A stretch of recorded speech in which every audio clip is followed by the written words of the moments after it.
In today's courts, theories and assumptions alone cannot lead to a conviction. Juries require solid evidence, including DNA, photographs, videos, audio recordings, and undoubtedly a credible eyewitness or accomplice. Do words count? Your words can be used against you in the court of law. However, some will agree that when it comes to musicians and authors, lyrics could be freedom of speech or artistic expression. To prosecute someone solely on their lyrics need to be accompanied by other evidence.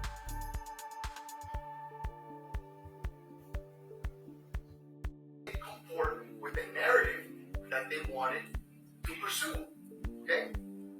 In the same breath, before X died, he said, if anybody kills me, it's Drake.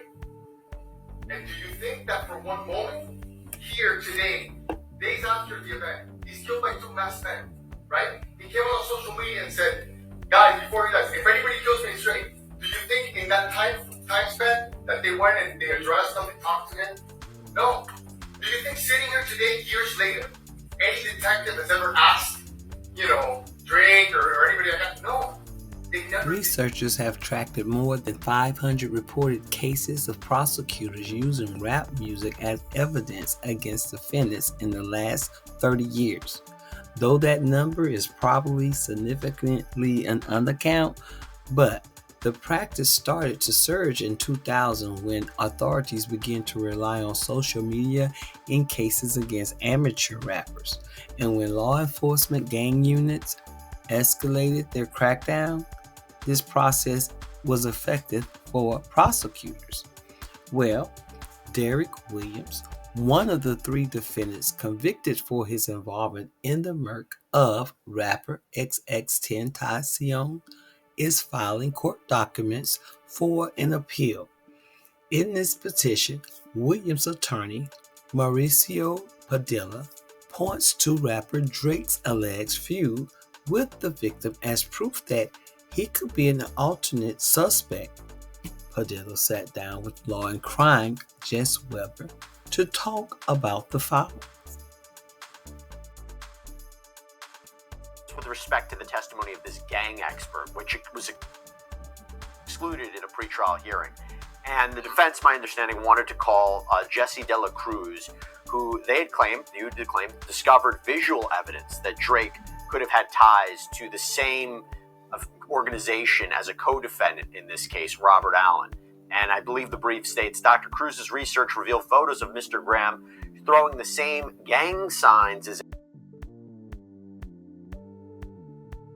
Allen. And Allen is that accomplice who I mentioned before who testified against his co-defendants. But Cruz also revealed that people who knew Drake were allegedly seen in XXXTentacion's neighborhood threatening him before he died. The brief reads, social media posts showed these same known Graham associates were seen in Onfroy's neighborhood threatening him just prior to the murder. And then they say even more revealing is this connection that Cruz made to Drake's song lyrics, because shortly after XXX was killed, the brief writes, Mr. Graham released a song entitled Triple X with suspicious lyrics. SMS Triple X, that's the only time I shot below the neck. And Dr. Cruz found another connection between the murder and Drake's lyrics in the song I'm Upset. The song I'm Upset contains lyrics regarding Louis bags for body bags, the implication there being that Drake was referencing murder. But ultimately, Cruz was completely excluded from the trial, and the jury did not hear any of his findings. Mauricio, I have that right. Drake is a megastar, and it would take a lot to disrupt his life and reputation based on assumptions. Now, however, many were aware of the beef between the two artists. And if they had witnessed Drake being in X's neighborhood threatening him and his affiliation with gang, this should be investigated. And are Drake lyrics in several of his songs evidence of Drake's involvement with XXXTentacion's ending? The brief writes, Mr. Graham released a song entitled Triple X with suspicious lyrics. SMS Triple X, that's the only time I shot below the neck. And Dr. Cruz found another connection between the murder and Drake's lyrics in the song I'm Upset.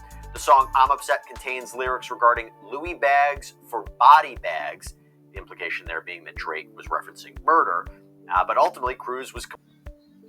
Well, in November 2022, artists and the industry stakeholders published an open letter in the New York Times and the Atlanta Journal-Constitution calling for limits on how lyrics can be used in court.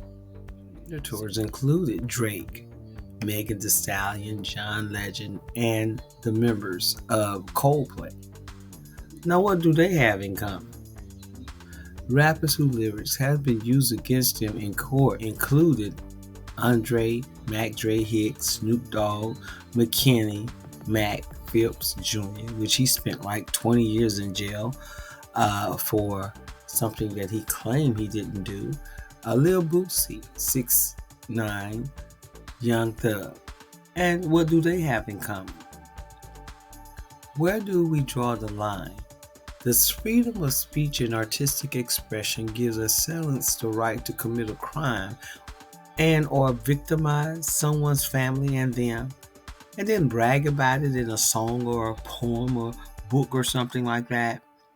It sounds like an omission to me. What do you think?